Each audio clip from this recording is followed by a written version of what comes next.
Hi everyone, my name is Georgie and I am the Programmes and Communications Executive at the Aldridge Foundation. The Aldridge Foundation is a small charity that does big things. We are trying to give young people an equal chance in life regardless of their background, and we do that through introducing programmes and projects into schools which help to develop employability and life skills. My job really has two parts. So the first is creating content for social media, such as this day in the life video. And I particularly at the moment I'm focusing on Instagram and LinkedIn. So we've just introduced on LinkedIn a group specifically for students leaving Aldridge schools so that we can continue to support them as they start going into further education and employment. And on the other side, it's programme management. So if we are introducing new programmes into our schools, I will be involved from the planning stage right through to the evaluation. So it's making sure everything runs smoothly, teachers and students have everything they need to get involved, and then we really are seeing what the impact of those programmes are at the end. How did I get my job? Well, to be honest, when I left college, I had absolutely no idea what I wanted to do. I had studied art and design, and although I really enjoyed it, I wouldn't say I was naturally talented, and I didn't feel that going to university was the best option.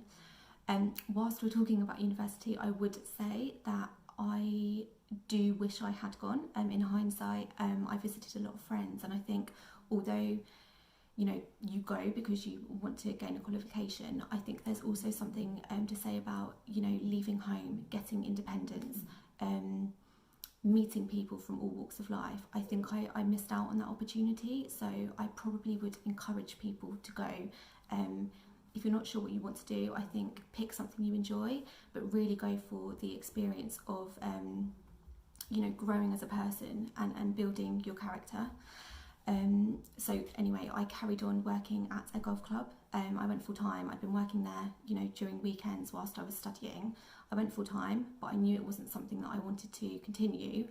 So I started applying for office jobs because I wanted to gain some experience whilst I figured out exactly what it was that I wanted to do. And I applied for an administration role within the foundation. When I was offered it, I was really excited because it had taken me a little while to get offered anything because I had no experience. So anyway, I decided that I was going to take the job and probably stay for about a year, but that was about 10 years ago now. So I've actually worked my way up from that role to where I am now. I've been really lucky, especially I think in a small organisation, to be able to do that. But I've taken on roles, firstly it was an office coordinator role, so taking on some office management kind of things. There's been a few office moves, which have been a little bit stressful, so they're probably the least favourite thing that I've been involved in. Team PA, so looking after the senior leadership team and the chief executive. And then most recently, before my current role, I was PA to the chairman and the chief executive. And I think one of the biggest moments for me in terms of really stepping up and taking on more responsibility and growing my confidence in myself was when I was asked to cover the maternity leave for the chairman's executive assistant. She actually didn't come back in the end. She decided not to return to work, so that role lasted for longer than I'd first thought, and it was really good for me. My typical day usually starts around 8:30 with a big cup of coffee and my inbox, because I like to spend 20 to 30 minutes in the morning just answering as many emails as I can and filing things away so that I don't end up with this huge inbox to deal with at the end of the week. And then around 9:30 we have our team meeting, and that's a chance to go through key priorities for the day, for the week, for the month, make sure we're all on top of everything, flag any issues so that we can get support where we need it, and just really make sure that we're pushing forward with current work. Then I usually have a to-do list, and I'll pull a few key items over from that to complete that day, which really helps me stay on track. And then the day usually finishes around 4:30 or 5 o'clock in the afternoon. The best part of my job is definitely seeing the impact that some of our competitions and programmes and projects have on the young people that we support. For example, last year we started the Aldridge Junior Signature Art Prize, and we had 12 young people come down to London. They'd been shortlisted, and their artwork was presented in a prestigious hotel alongside the professional national exhibition, and seeing their faces when they saw their artwork up on the wall for the first time was really amazing. Most of them went on to sell their artwork.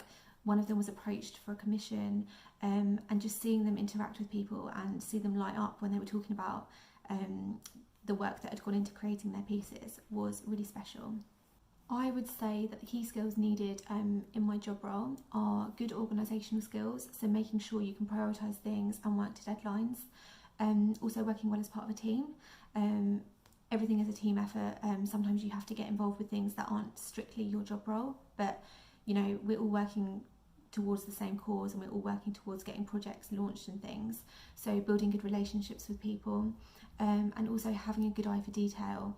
So, you know, if you're putting out reports or anything on social media or on the website, you need to make sure that there's no errors and everything's very accurate. And I think that these are all skills that you will be developing throughout your lives at school and in further education.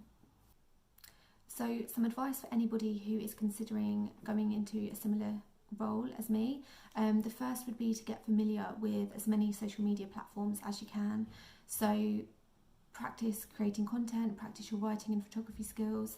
There's a really cool website called Canva, Canva. It might also be an app as well, but there's loads of different fonts, graphics, you can insert pictures, and it will help you create very professional looking social media posts.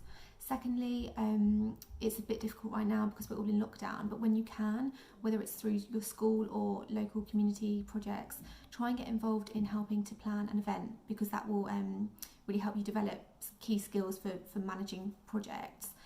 So from the planning stage, the promotion stage in the middle, letting people know what you're doing, being there at the event itself to make sure everything runs smoothly, and then evaluating at the end.